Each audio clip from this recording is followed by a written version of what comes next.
राजमिस्त्री संदीप लकड़ा हत्याकांड में टीएस सिंहदेव ने दिया बड़ा बयान। उन्होंने कहा कि आरोपी के खाते से 5 से 7 करोड़ रुपए का हुआ है आहरण, तो यह स्पष्ट होना चाहिए कि यह रुपए आखिर गए कहां। सुनिए उन्होंने क्या लगाया आरोप। कि सामान्य तौर पे इस व्यक्ति के खाते से बड़ी राशि का लेन देन हुआ, आदान प्रदान हुआ है। किस काम में हुआ है लोगों को बता देना चाहिए। 6 से 8 करोड़ रुपए निकले हैं उस खाते से, तो ये कहाँ गए? आप अगर नहीं बताओगे कि तो लोगों के मन में शंकाएं होंगी कि इस पैसे का दुरुपयोग किया गया है, केस को दबाने के लिए दुरुपयोग किया गया है। वरना ये तो बैंक से आप सीधे पता करके जानकारी उपलब्ध करा सकते हैं कि नहीं इतने पैसे निकले, इसको गए, इतने पैसे निकले, यहाँ गए, ये पैसा निकला, इसका ये काम हुआ। एक ये बताना चाहिए। कॉल डिटेल की बात आ रही, जो मेरी जानकारी है कि एक देखिए कैसे शातिर दिमाग के लोग ये थे, हम लोग तो सोच भी नहीं सकते।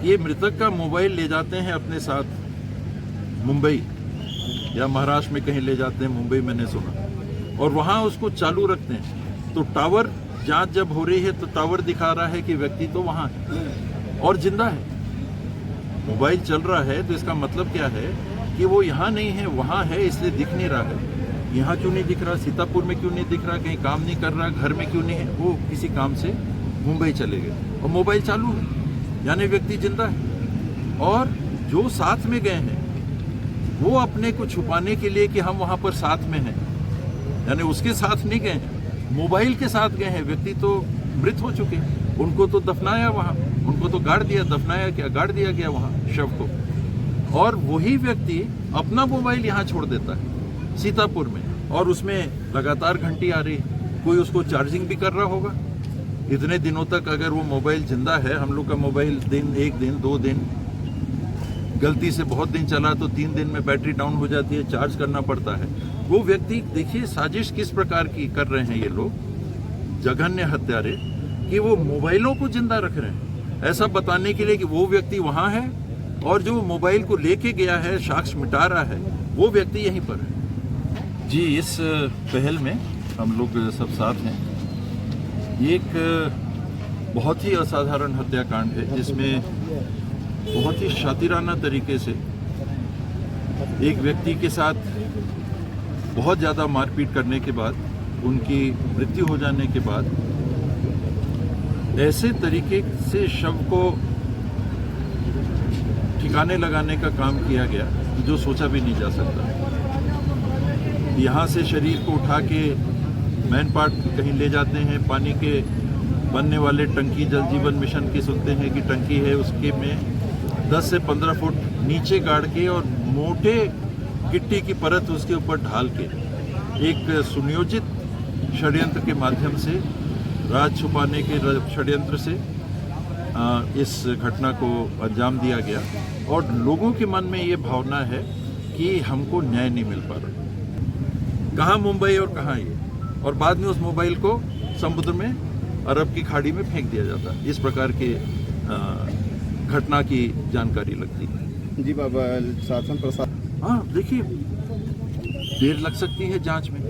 ऐसे शातिर लोग हैं तो हो सकता है कि इसको पकड़ने में देर लग सकती है। पकड़े भी गए, 7 लोग हैं, मैं सुनता हूँ 5 पकड़े गए हैं, 2 बचे हैं, तो ऐसा तो नहीं है कि कुछ भी नहीं हुआ। लेकिन सबसे बड़ी कमी क्या है, आप लोगों का विश्वास नहीं हासिल कर पा रहे।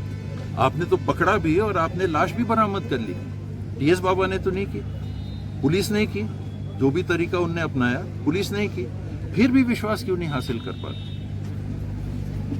ये जो गैप है, ये प्रशासन का अमला और आम नागरिक जो है, और विशेष करके मृत परिवार के जो सदस्य हैं, उनके बीच में ये नहीं रहना चाहिए कि नहीं अभी भी कुछ गोलमाल हो रहा है। अगर आप काम कर रहे हो, लाश आपने बरामद करने में सफलता हासिल, आपने पकड़ा कि वो टावर वहाँ चल रहा था, मुंबई जा रहा था, दूसरा फ़ोन यहाँ था, ये सब भी आपने पकड़ा, तो फिर बाकी जो बात है उसमें विश्वास क्यों नहीं हासिल कर पा रहे? पैसे का उपयोग दुरुपयोग तो नहीं हुआ?